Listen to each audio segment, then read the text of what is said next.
మా జీతాలు ఇంటనే గడిచిపోవటమే.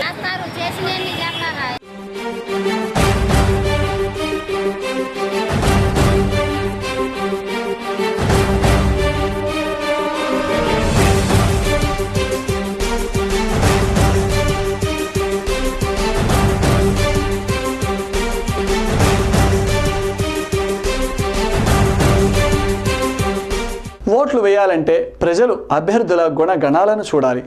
మద్యం, డబ్బు, కులం, మతాలకు అతీతంగా ఓట్లు వేయాలి. అలాగే రాజకీయ పార్టీలు పారిశ్రామికవేత్తలకు డబ్బున్న వారికి సీట్లు ఇవ్వకూడదు. వారి నుండి కోట్లాది రూపాయలు పార్టీ ఫండ్ పేరుతో లంచాలు తీసుకోకూడదు. ఒకవేళ పార్టీలని ఇలాగే చేస్తే నోటా మీటను నొక్కి ప్రజలు తమ నిరసనను వ్యక్తం చేయాలి. అప్పుడే దేశం బాగుపడుతుంది. ఇటువంటి అభిప్రాయాలను సామాన్య ప్రజలు క్యూటీవీ ముందు వ్యక్తపరిచారు. ఎన్నికల సమయంలో అభ్యర్థులు ఇచ్చే మద్యం బాటిల్స్ 500 రూపాయలు మన జీవితాలను బాగు చేయవన్న విషయం మనమంతా గుర్తుంచుకోవాలని కొందరు కోరారు. అలాగే ఓట్లు తీసుకొని సీట్లు ఇస్తున్న పార్టీ అధినేతలకు నోటా మీటా నొక్కి ప్రజలు బుద్ధి చెప్పాలని మరికొందరు అన్నారు. దేశం రాష్ట్రం బాగుపడాలంటే మోడీ, చంద్రబాబులు అధికారంలోకి రావాలని అభిప్రాయపడ్డారు. సంక్షేమ పథకాలతో మామూలు జనాన్ని ఆదుకున్న రాజశేఖర్ రెడ్డి పాలన వైసీపీ నేత జగన్ ద్వారానే వస్తుందనే నమ్మకాన్ని అనేక మంది వ్యక్తం చేశారు. వారి అభిప్రాయాలను చూద్దాం.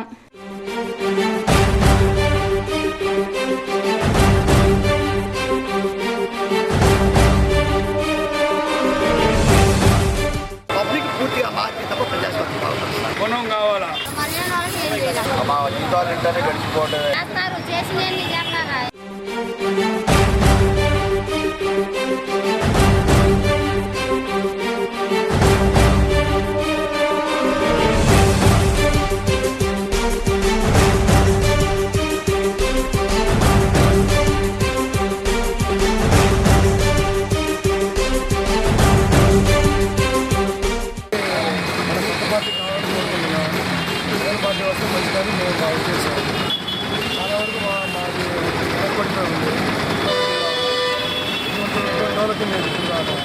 ఎవరు వచ్చినా సరే ఏం చేయట్లేదు. వాళ్ళు అవసరానికి వస్తున్నారు, ఓట్లు అడుగుతున్నారు, వెళ్ళిపోతున్నారు. కలిసిన తర్వాత అసలు ఏం పని పట్టించుకోవడం చేయలేదు.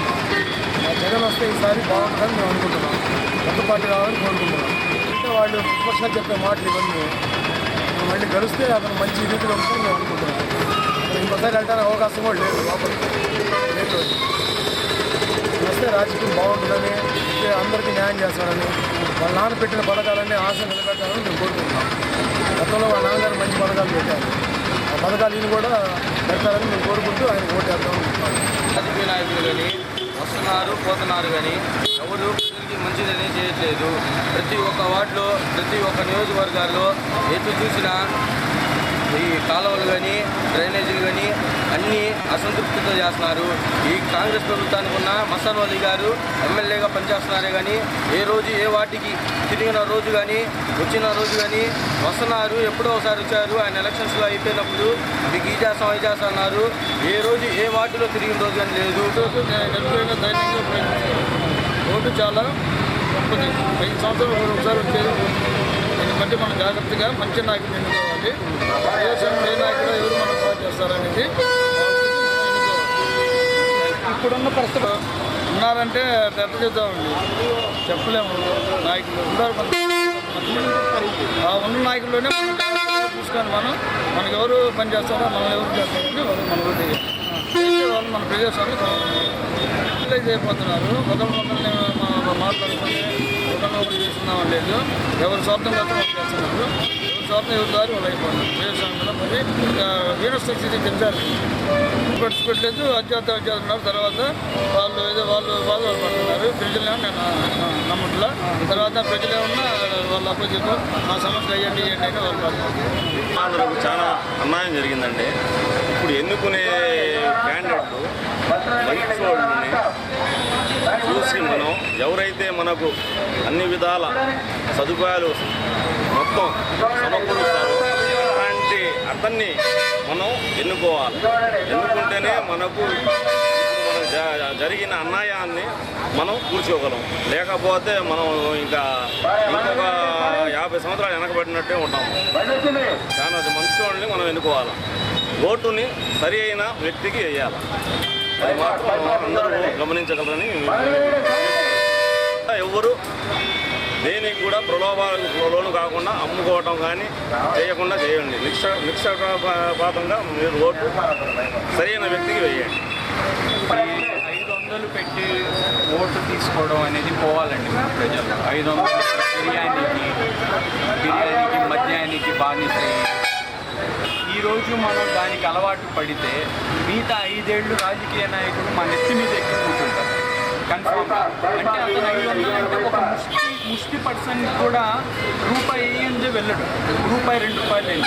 అంటే 500 అంటే ఎంత అవుతుందండి? 300 డైలీ 27 పైసలు. అంటే అడుక్కునే తినే వాళ్ళకంటే అసలు అది ఫస్ట్ తీసుకున్నవాడు దానికి శిక్ష తీసుకున్న పంచిన అతను కూడా ఇదే. కాబట్టి ముందు మనం నోటు అనేది తీసుకోకుండా ఓటు వేయాలి. మనకు సరైన నాయకుడు ఎవరైతే ఉంటారో, మనకు అందుబాటులో ఎవరైతే ఉంటారో వారికే ఆలోచించాలి. ఇప్పటికీ మేము గ్రాడ్యుయేట్ అయిపోయింది, పీజీ చేసాం, కానీ ప్రయోజనం లేకుండా పోయింది. ఉద్యోగాలేమో ప్రతి ఏటా 1000 ఉద్యోగాలు, లక్షల ఉద్యోగాలు ఉన్నాయి, అది ఇది అంటారు.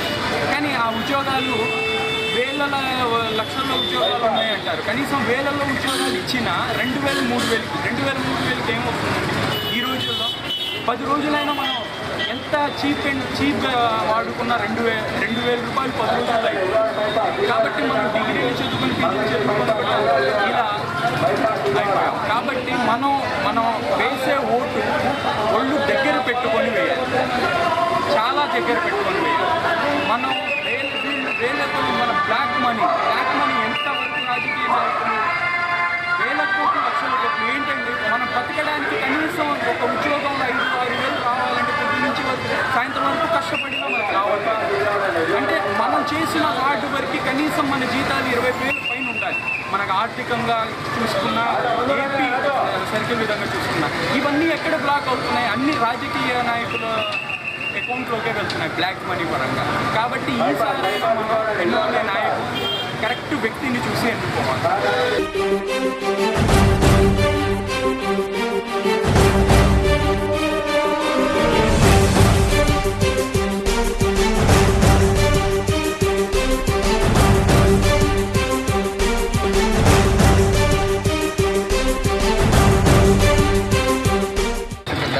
ఓటు హక్కును వినియోగించడం ప్రతి ఒక్క మనిషికి రైతుకు విలువ.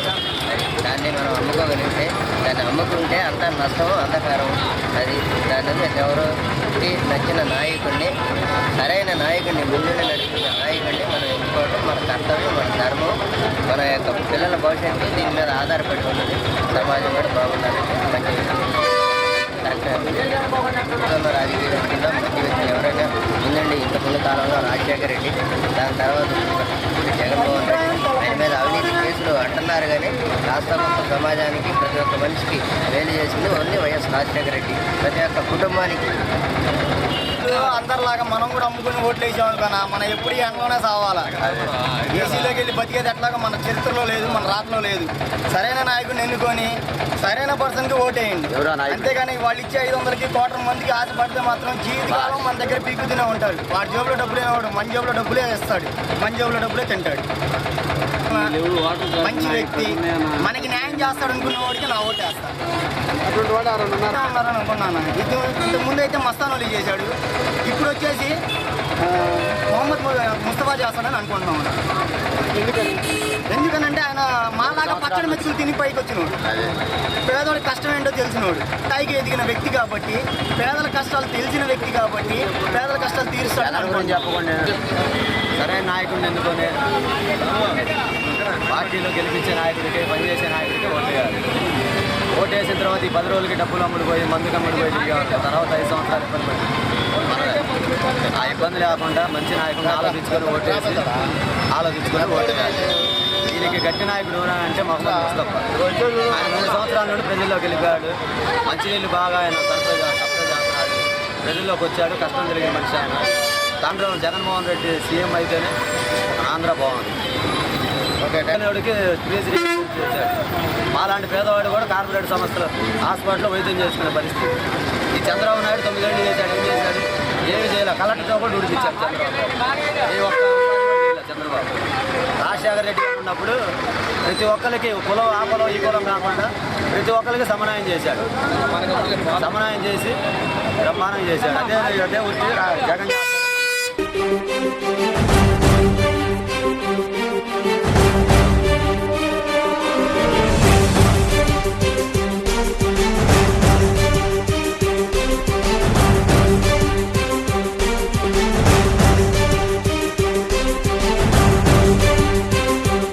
వచ్చి 1947లో స్వాతంత్రం వచ్చింది. 56 నుంచి ఎలక్షన్స్ జరుగుతున్నాయి. ఇప్పటికి దాదాపుగా 15 కాన్స్టిట్యూషన్స్ అయిపోయినాయి. ఇది 16వ జరుగుతుంది. ఈ 15 కాన్స్టిట్యూషన్స్లో జరిగిన ఎంతోమంది నాయకులు వచ్చారు. కానీ మీకు అది చేస్తాం ఇది చేస్తామని చెప్తున్నారు తప్ప చేసిన వాళ్ళు ఎవరు లేరు. సోనియా గాంధీ గారు లేకపోతే ప్రధానమంత్రి గారు ఇదిగో మీ పేదవాళ్ళకి ఇన్ని వేల కోట్లు ఇస్తున్నా ఉంటున్నారు. ఆ 2,000 కోట్లు ఎలా ఉందంటే ప్రధానమంత్రి ఇచ్చింది ఒక ఐస్ కట్ అనుకోండి, చివరిన పేదవాడి దగ్గరకు వచ్చేటప్పటికి ఒక చుక్క పడుతుంది. మరి ఈ మధ్య మొగతాత మొత్తం ఏమైపోతుంది? అలా కాకుండా గవర్నమెంట్ ఇచ్చే ప్రతి ఒక్క రూపాయి బడుగు బలహీన వర్గాల వాళ్ళకి మిడిల్ క్లాస్ వాళ్ళకి అందేటట్టు ఉండాలి. 50 రూపాయలు బియ్యం అంటున్నారు. రైతుని అడిగితే నాకు కింటా 1600 1400 ఇస్తున్నాడు. మరి మిగతా డబ్బులు ఏమైపోయినాయి? ఆ లెక్కను చూసుకుంటే కేజీ బియ్యం 30 రూపాయలు మామూలు జనానికి నెంబర్ 1 బియ్యం రావాలి. మరి 50 రూపాయలు పెట్టుకుంటున్నారు. ఈ 20 రూపాయలు ఏమైపోతున్నాయి? గవర్నమెంట్ రూపాయి కిలో బియ్యం అని చెబుతున్నారు. కానీ 25 రూపాయలు మిల్లర్స్కి ఇస్తూ ఉంటారు. ఆ 25 రూపాయలు మిల్లర్కి ఇవ్వకుండానే ఇంకొక 10 రూపాయలు తీసుకొని మంచి బియ్యమే సప్లై చేయండి. రూపాయి ఎక్కడా మాకు వాళ్ళ దగ్గర 10 రూపాయలు ఆ 25 35 రూపాయలు తీసుకొని మంచి బియ్యం సప్లై చేయండి. మీరు ఇచ్చే రూపాయి బియ్యం ఎవరు తింటున్నారు? హోటల్స్లో పోయడానికి లేకపోతే గుడ్డి తొట్లో పోయడానికి తప్ప ఎవడు ఆ బియ్యం వండుకుని తింటల్లా. 100కి 90 మంది తినరు. రూపాయి బియ్యం అంటే వేస్ట్. దాని బదులు ఆ ఇచ్చే 25 మా దగ్గర 10 తీసుకొని 35 రూపాయలు గవర్నమెంట్కి పబ్లిక్ అందజేయండి. కాబట్టి చదువుకోండి. చదువుకున్న వాళ్ళు మీరు ఒక్క నిమిషం ఆలోచించండి. ఈ ఒక్క రోజు ఓటుతో 5 సంవత్సరాలు మన జీవితం ఆధారపడి ఉంటుంది. మీరు ఎన్నుకునే నాయకుడు మంచివాడా, వాడు జనానికి మేలు చేస్తాడా? పార్టీని చూడబాకండి, మనిషిని చూడండి. అతను వర్తఫుల్లా కాదా, మనకి సహాయం చేస్తాడా లేదో ఆలోచించండి. మన ఓటు ఎవరికి? మన భవితవానికి. కాబట్టి యువతలారా, చదువుకున్న వాళ్ళు మీరు డబ్బుకి ఒక ప్యాకెట్ బిర్యానీకి మీరు బాటిల్స్కి మీ ఓటు నమ్ముకోవద్దు. అది 200 పెడితే మనకు బయటకు దొరుకుతాయి. కానీ ఆ 200 విలువ మనం 5 సంవత్సరాలు ఉపయోగించాలి. దానికి నువ్వు 5 సంవత్సరాల్లో కనీసం 50,000 పే చేయాల్సి వచ్చి ఉంటుంది. కాబట్టి 200 గురించి వద్దండి. ఓటు ఆలోచించి మంచి వాళ్ళకి వేయండి.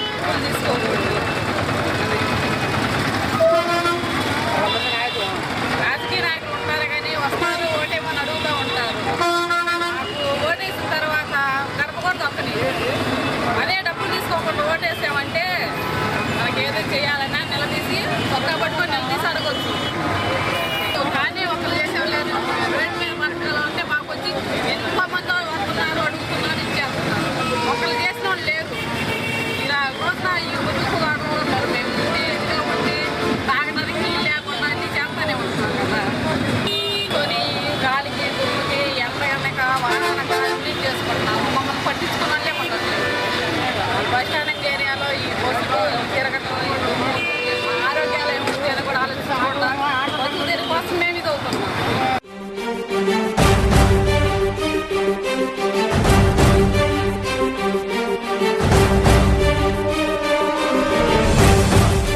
పబ్లిక్ పూర్తిగా మార్చి తప్ప ప్రజాస్వామ్యం బాగుంటుంది. గుణం కావాలా? మా జీవితాలు ఇంటనే గడిచిపోవటమే.